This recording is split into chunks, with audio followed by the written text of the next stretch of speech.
Did you know that body fat percentage and muscle mass are far stronger predictors of your long term health and independence than your total body weight?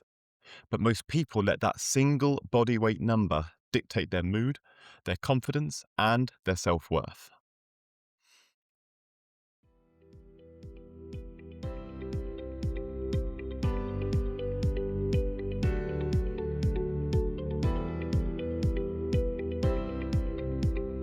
So let me ask you something. How often do you step on the scale and let that one single number decide how you feel?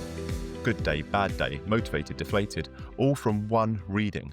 But today's daily win is to learn two words: body composition. Because our weight alone does not tell the full story, far from it. And focusing on the wrong metric can lead to the wrong goal. And as we get today's podcast up and running, I want to give you 10 interesting things you probably did not know about body composition. Number one, muscle weighs more than fat by volume. Number two people can weigh the same but have completely different health profiles. Number three, muscle mass improves insulin sensitivity. Number four, higher muscle mass supports metabolic flexibility. Number five, body fat distribution matters more than weight alone. Number six, strength training protects your bone density. Number seven, muscle mass decline naturally will happen with age if not maintained. Number eight, low muscle mass is linked to higher mortality risk.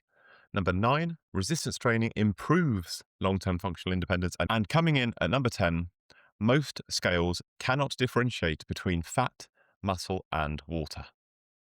You see, your weight is simple, but your composition is accurate.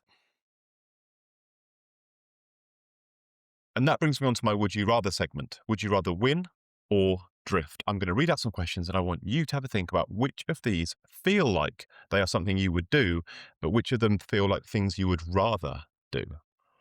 Number one, with reference to standing on the scales, would you rather be lighter or be stronger?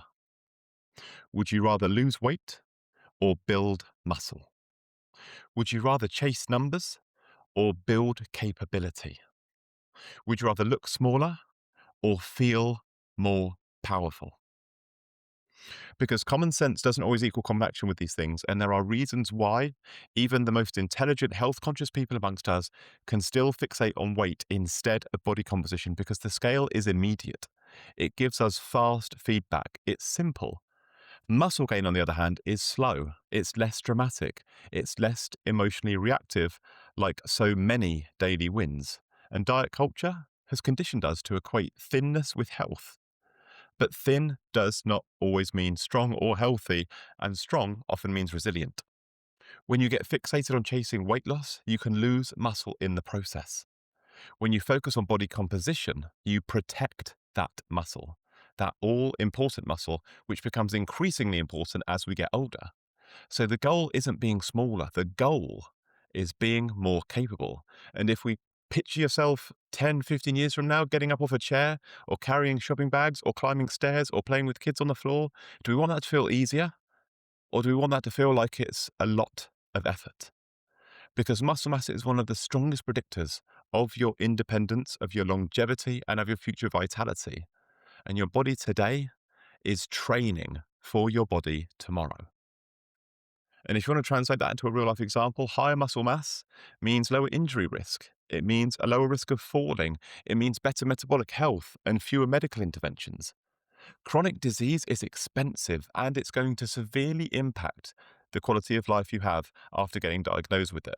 Frailty is expensive. Weakness is costly. Strength is preventative.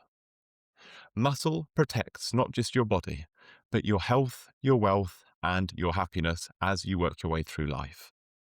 And a tiny upgrade you can actually use to apply right now, instead of asking how much do I weigh, ask how strong am I getting? Track your strength progression, track your waist measurement, track your energy levels, track your performance improvement. Add resistance training once or twice a week. Prioritize taking in more protein, walk daily, build muscle intentionally, and stop relying on the single main reading that you get from most household scales. As far as the ripple effects of this daily win are concerned, your focus on body composition is going to help you increase your strength. which is then going to help you improve your metabolism, which is then going to help you stabilize your energy. You're then going to find you have more confidence. Movement is going to feel easier, and consistency is going to improve. So, going through them one by one, focusing on strength and incorporating more things into our day that help us build strength is going to result in our strength increasing. When your strength increases, you have your muscles working harder. Your metabolism is going to improve. When your metabolism improves, you become less vulnerable to blood sugar spikes and blood sugar crashes. You're going to benefit from steadier energy levels. When you combine all of these things, when you start to gain momentum across these different areas, your strength, metabolism, your energy, your confidence is naturally going to rise. Because on account of experiencing that momentum, that's going to be something not only do you benefit from, but something that you're able to speak to other people about. So, with your confidence going up, with your energy stabilizing, metabolism improving, strength increasing, you're also going to experience movement in a different way. You're going to find movement feels easier, and that is going to encourage you to keep doing it, which means your consistency is going to improve. And all of this can come from an identity shift from trying to lose weight, from trying to lose weight and focus on the weight to building strength. And that has a long term positive ripple effect. And all of this can come from an identity shift, from trying to lose weight to building strength. One mindset shift with a massive long-term ripple effect.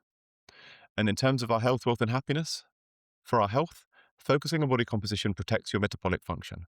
It reduces your risk of contracting chronic diseases. It strengthens your bones. It maintains independence as you age. Muscle mass is protective in ways that the scale can never measure. From a wealth perspective, maintaining strength reduces future medical costs, it prevents injuries, and it helps your earning capacity by keeping you physically capable for much longer. From a happiness perspective, feeling strong builds confidence and self-respect. You trust your body, you move without fear, and that capability shifts how you carry yourself socially and professionally. That is a real ripple effect. We're not focusing on being lighter, we're focusing on being stronger. And here's today's truth. We need to stop chasing smaller and start chasing stronger. The scale measures weight, but life measures your capability. I end each episode by asking you a question that you can answer in the comments below, and today's question is this. Now that you understand body composition, what daily habit could you focus on that supports muscle rather than just chasing a lower number on the scales? Have a think about it. Let me know what springs to mind in the comments below. I would love to hear from you. Big love, Big Daddy.